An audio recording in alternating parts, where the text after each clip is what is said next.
I used to be quite a good footballer. Ah. Yeah, yeah. And then, funnily enough, I think I was,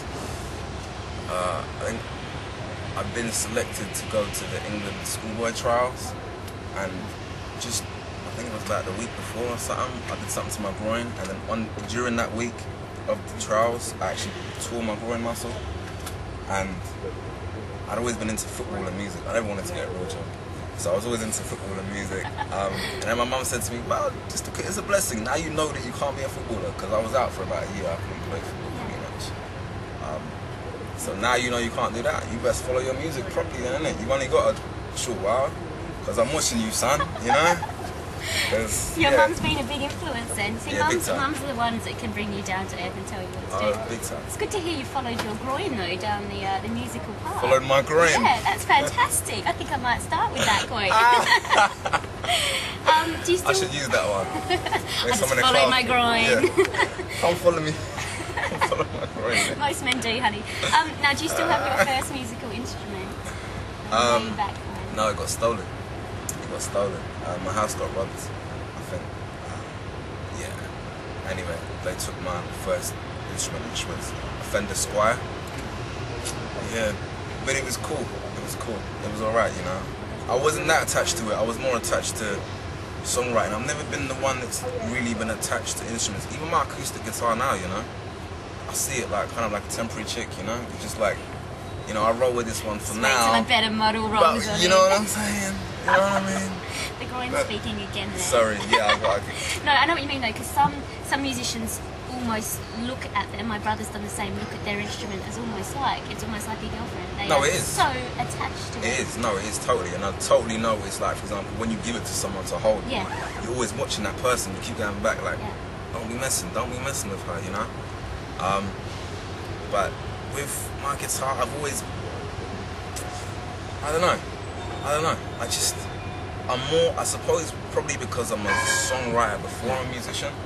A lot of musicians be like that, whereas I like singing, and I just love singing, and I love writing songs. Like, I'll write a song on the piano if I have to, or on the bass, or even just sitting by a computer, just programming stuff.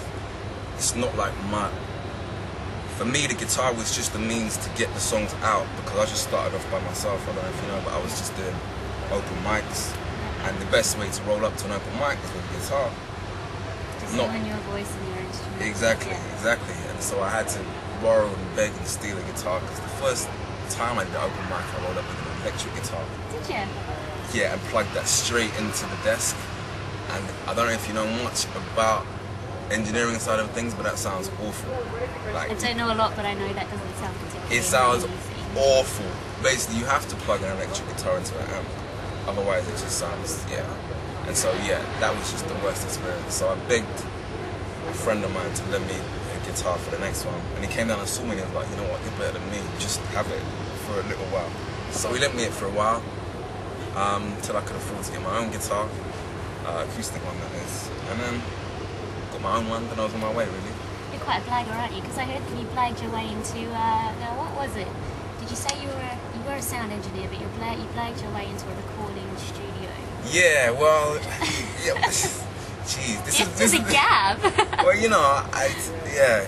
The thing is, I think it's like within most jobs, is if they like you and they see that you mean well, then it's all good. Yeah. Do you know what I'm saying? And the thing is, I loved music. I was willing to work there for nothing, and I did for a couple of weeks. You know, I turned up and I just said, look, have you got any work experience? I'll make teas for a little while if I can do it. You know. Do you make a good tea? I used to be able to. I used to be able to make good coffee. No, now it's all good. No, not quite. Not quite. I can still make my own tea. It's coming. No. Keep my feet on the ground. Gotta keep my feet on the ground. But yeah, I was just coming from the way of doing. I was doing a lot of bedroom production stuff, you know, and so I just kind of said that I was an engineer when I wasn't really an engineer, and so it was just like, oh, so what have you done? What have you done? Oh, I've worked here, I've worked there, and I just kind of, I had actually worked there, but more in a capacity of I'd been standing there watching someone else work there, so I hadn't really done anything, but I kind of blagged my way in, and it worked. It worked. Yeah. I want to know, how was the weekend? I know you played BBC Big Weekend, didn't you? Is that The Big Weekender. Wow. Do you remember it? Yeah, that was wicked. I'll tell you why. Now the reason I say wow is because basically what happened is it was all just going so well, but it was the first time that I was going to introduce this song, If I, into the set. It's my favourite. Oh, is it? Yep. Oh, okay. Well, I was going to play it for the first time. I'd never really played it live with the full band. Yep. And basically what it needs the special tuning, and the tuner ran out of batteries while I was on stage, so I couldn't tune it to play that song. And so just, because obviously I can't tune it by ear because there's all this noise going on, I can't hear myself, so I was trying to tune it, and I was like, and I had this very awkward moment, so I had to play a different tune instead, but I went down well, and it was cool. Did you meet anyone backstage? What was the vibe like at the Radio 1 Big Weekend? Did you meet Madonna? I'm not really a backstage kind of guy, you know, or mingling with the stars kind of guy. I like to just kind of stick to Real people. Yeah, real people that actually might have an opinion which matters. I'm not saying that Madonna and certain celebrities don't, but a lot of them have been taught how to speak. So when they do speak to normal people, or like they have a real conversation, it's still like they're in star mode. Yeah. Especially when they're speaking to other artists like myself or whatever. So I don't normally like having conversations with other artists. There are some who are really cool. Yeah. Don't get me wrong. It's interesting you say that though, because I kind of got that impression from you through, there were some of your blogs, and you seem like a really humble person, and almost really taken aback at the way things have gone and how quickly it's happened. And it was really nice to read, because it's quite a refreshing change to see that. And the question I kind of got out of that was, does the prospect of fame and all that side of, especially in the UK I've noticed, does that excite you, or does it slightly worry you? Tell us about Cold Town. Was it a long time in the making? Because I know very soon it's coming. It wasn't, actually. Cold Town was written in about a day. Really? Yeah. About half a day. I'd say about 4 or 5 hours. But I suppose it just come with the skank, really. It started with, I just had this guitar skank, and it just felt like I just got in this zone with the skank, and all of a sudden the words came. I wrote that song. That was one of 2 songs on my album, which is a co-write with a friend of mine, Craig, who's produced my album with me.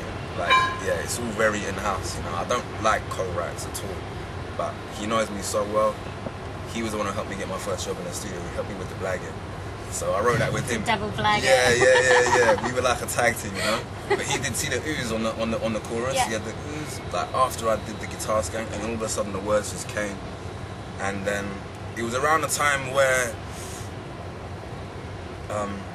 the July bombings had really started to take an effect, in terms of Asians were finding it hard walking on the street with backpacks because they might get looked at. Yeah.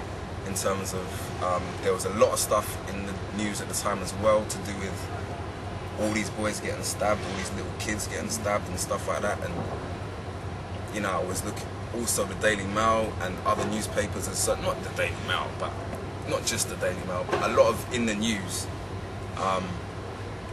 was getting spoken about in terms of immigrants and stuff like that. And it was all just getting a bit hot, and I was just like, why has it got to be so hot?